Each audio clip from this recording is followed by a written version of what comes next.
Good evening, let's talk about the Middle East.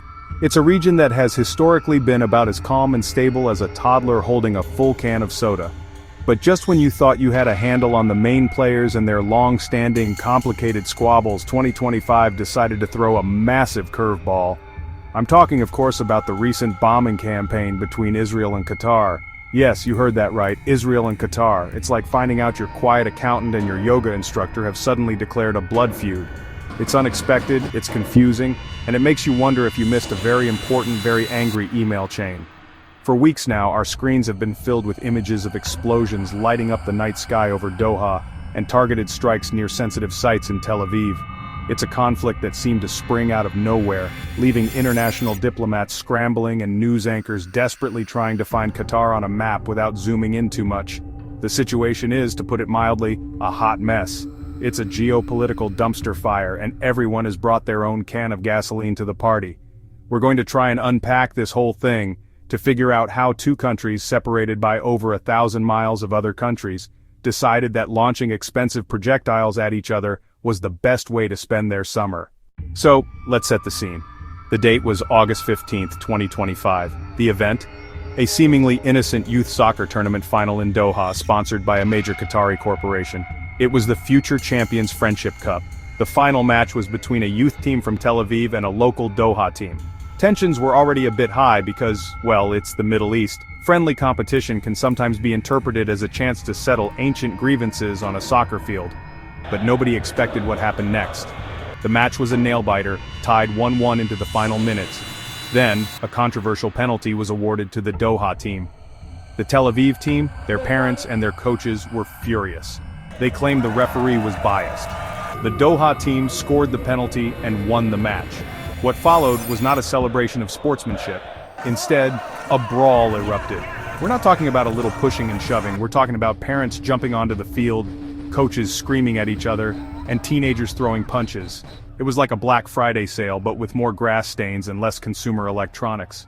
The whole ugly incident was live-streamed and went viral almost instantly.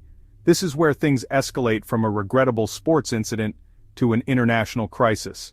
The day after the brawl on August 16th, a small, sophisticated drone was spotted flying near an Israeli natural gas platform in the Mediterranean Sea. To understand how we got here, you need to know that the relationship between Israel and Qatar has always been weird. It's not the straightforward, decades-long animosity Israel has with some other nations. It's more like a relationship between two people who secretly text each other but pretend not to know each other at parties. On one hand, Qatar has never officially recognized the State of Israel, and often publicly criticizes its policies, particularly regarding the Palestinians. It also hosts the leadership of Hamas. Hamas is considered by Israel a major terrorist organization. This makes Qatar a key political and financial supporter of one of Israel's main adversaries. But, and this is a big but, behind the scenes, things have been a lot cozier. For years, Israel and Qatar have maintained quiet, back-channel communications. Why? For a variety of reasons. Qatar has often acted as a mediator, passing messages between Israel and Hamas to negotiate ceasefires or prisoner exchanges. Essentially, when Israel needed to talk to Hamas without officially talking to Hamas, they'd call Doha. It was a practical, if politically awkward, arrangement. Israel even allowed Qatar to send hundreds of millions of dollars in aid into Gaza, a move that propped up the Hamas-run government, but was seen by some in Israel as a necessary evil to prevent a total humanitarian collapse and more widespread violence. In the 1990s, there was even a brief period where it looked like things might become official. Israel opened a trade office in Doha in 1996, a huge step at the time. It was a sign of a potential thaw, a glimpse of a different kind of Middle East. But there was no real trust, no shared values holding it together. It was a house of cards, and all it took was the right combination of a soccer riot, a mysterious drone, and a whole lot of national pride to make the whole thing come tumbling down in a spectacular, explosive fashion. Just when you thought this situation couldn't get any more complicated, it did. A week into the bombing, August 25th, a major international newspaper published a bombshell report. The story said it was based on leaked intelligence documents. The leak allegedly came from a third-party intelligence agency and named a secret Qatari program, Project Falcon, described as a multi-year billion-dollar initiative, supplying advanced drone technology, supplying cyber warfare tools, sent to various groups across the Middle East, including some hostile to Israel. The documents were incredibly detailed with alleged transaction records, shipping manifests, encrypted communications. The leak was the equivalent of pouring a tanker truck of gasoline onto the smoldering embers of the conflict. For Israel, it was the ultimate, "I told you so." The Israeli government immediately called the documents definitive proof of Qatar's double game. They argued Qatar was pretending to be a neutral mediator, but secretly arming Israel's enemies and working to destabilize the region. The Israeli Prime Minister held a press conference with a giant screen showing excerpts from the documents. He declared Qatar was not a partner for peace. He called them a state sponsor of terror, masquerading as diplomats. This, they said, justified their military response. Qatar's reaction: pure fury and absolute denial. They claimed the documents were a complete fabrication, a masterpiece of forgery designed by Israel and its allies to create a pretext for aggression. Qatari officials pointed to inconsistencies and questioned the timing of the leak. They launched a massive public relations campaign. Their foreign minister appeared on every major news network to denounce the leak. The international community was left utterly bewildered. Who do you believe? The leak destroyed any remaining ambiguity. It forced other nations to pick a side, turning a bilateral conflict into a major international showdown, based on documents that may or may not be real. From Israel's perspective, this conflict is about one thing and one thing only: self-defense. If you listen to Israeli officials, they will paint you a very clear picture. They will tell you that for years they have tolerated Qatar's behavior. They turned a blind eye to the political support for Hamas and even facilitated Qatari aid to Gaza, all in the name of regional stability. They saw it as a necessary compromise. But, they argue, there is a line. And that line was crossed on August 16th when a military-grade drone, which they claim was unequivocally Qatari, threatened a critical piece of their national infrastructure. In their view, the drone wasn't just a random act, it was the culmination of years of duplicity from Qatar. The Project Falcon leaks, which they insist are authentic, simply confirmed what their intelligence agencies had suspected for a long time: that Qatar was actively arming and equipping their enemies. The drone near their gas platform was, therefore, not an isolated incident, but a direct act of aggression from a state that was funding a shadow war against them.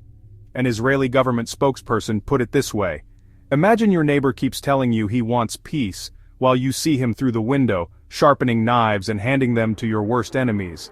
At what point do you stop believing his words and start paying attention to his actions?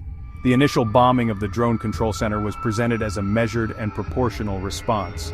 Israeli military briefings emphasized the precision of the strikes, claiming they were aimed solely at military targets and that every effort was made to avoid civilian casualties. We don't seek war.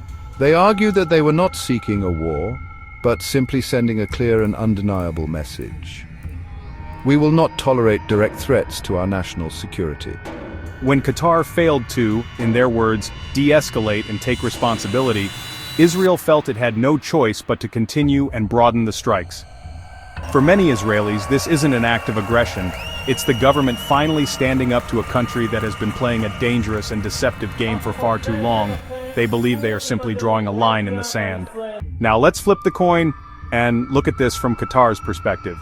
For them, this story begins not with a drone, but with a brutal, televised assault on their soil during a youth sporting event. They see the brawl at the soccer match not as a simple scuffle, but as a violation of their hospitality and a display of Israeli aggression. The fact that it was live-streamed and went viral globally was a source of national humiliation. Their narrative is that Israel, embarrassed by the incident and looking for a distraction, invented the story about the drone to change the subject and create a justification for a pre-planned attack. Qatar categorically denies any involvement with the drone. Their official position is that Israel has provided zero credible, independently verifiable evidence to support its claims. They argue that the evidence Israel presented was fabricated or circumstantial at best. Israel is acting as the judge, jury, and executioner. They make an accusation, present their own secret proof, and then immediately start bombing us. This is not how international law works. Qatar views the initial Israeli strike not as a precise response, but as a shocking and illegal act of war against a sovereign nation. The Project Falcon leaks are seen in Doha as the centerpiece of a massive disinformation campaign. They have repeatedly called for an independent international investigation into the document's origins, confident that it would expose them as forgeries. Their argument is simple. Israel needed a bigger reason to sell this war to the world, so they created one. They see themselves as the victim of a powerful country's military might and its sophisticated propaganda machine, being punished for their independent foreign policy and their support for the Palestinian cause. For the average person in Qatar, this conflict is bewildering and deeply insulting. They see their country, which has invested billions in building a reputation as a global hub for diplomacy, culture, sport, being bombed based on what they believe are lies. The narrative is one of a small, proud nation standing up to an aggressive regional bully. As you can imagine, the rest of the world has reacted with the diplomatic equivalent of a stunned, blinking guy meme. The United States, a close ally of both Israel and Qatar, which hosts the largest U.S. military base in the Middle East, was caught completely off guard. The State Department awkwardly called for calm and de-escalation from its regional partners. It's like trying to mediate a fight between two best friends who suddenly start throwing furniture in your living room. Washington has been desperately trying to get both sides to talk, but so far it's mostly been yelling. European nations have been divided and ineffective. France issued strongly worded statements, Germany issued strongly worded statements. It's the diplomatic equivalent of posting a sad emoji on Facebook. Other European countries have quietly tilted one way or the other. Some, with strong security ties to Israel, sympathize with self-defense claims. Others with big economic investments in Qatar criticize the Israeli strikes. The result? A fractured European response with little weight. In the Middle East, reactions mix opportunism and alarm. Saudi Arabia has been conspicuously quiet. The UAE has been conspicuously quiet. Turkey has vociferously condemned Israel's actions. Iran has vociferously condemned Israel's actions. The region has become an even more complicated chessboard. The United Nations has been rendered almost useless. The Security Council held emergency meetings, but attempts at resolutions stalled by veto threats and politicking. The Secretary General pleaded for a ceasefire, but without a united council, his words remain just words. The international system proved unable to stop this, leaving everyone watching and hoping it doesn't get any worse. Amid all the political posturing, the accusations, and the talk of drones and secret documents, it's easy to forget the most important part of this story, the actual human beings affected by it. While the Israeli strikes have been described as precise, the reality on the ground in Doha is one of fear and disruption. Schools have been closed, businesses have been shuttered, the daily life of a bustling modern city has been punctuated by the terrifying scream of air raid sirens. For the people of Qatar, this is a completely new and traumatic experience. On the Israeli side, while they haven't faced a conventional bombing campaign from Qatar's Air Force, the conflict is not without its costs. The threat of more sophisticated attacks, possibly from Qatari-supplied proxies or through cyber warfare, is very real. The economy also suffers, as tourism dips and military resources are diverted to the conflict. Beyond the immediate danger, the conflict has ripped apart the human connections that existed between the two countries. The youth soccer team from Tel Aviv, for example, had to be emergency evacuated from Doha, their trip ending in trauma instead of sportsmanship. Business people who had quiet commercial ties, academics who collaborated on projects, and journalists who traveled between the two nations now find themselves on opposite sides of a new wall of hostility. This conflict isn't just destroying buildings, it's destroying relationships, fostering hatred, and planting the seeds for future grievances. So, after all this, what really sparked the Israel-Qatar bombing? The shocking truth is that there is no single, simple answer. It wasn't just one thing, it was a perfect storm, a toxic cocktail of public humiliation, strategic mistrust, escalating provocations. The fuse was lit at a soccer match, a ridiculously trivial event that spiraled into a national insult. The powder keg was the deeply dysfunctional relationship between the two nations, a decade of private cooperation built on a foundation of public hostility, deep-seated suspicion. Pride took the driver's seat and drove everyone off a cliff. A stark reminder how fragile stability is in the Middle East. How quickly unofficial ties can disintegrate under pressure. No formal diplomatic ties meant no off-ramp, a dangerous new precedent, non-neighboring states in direct warfare, and that is, quite frankly, terrifying.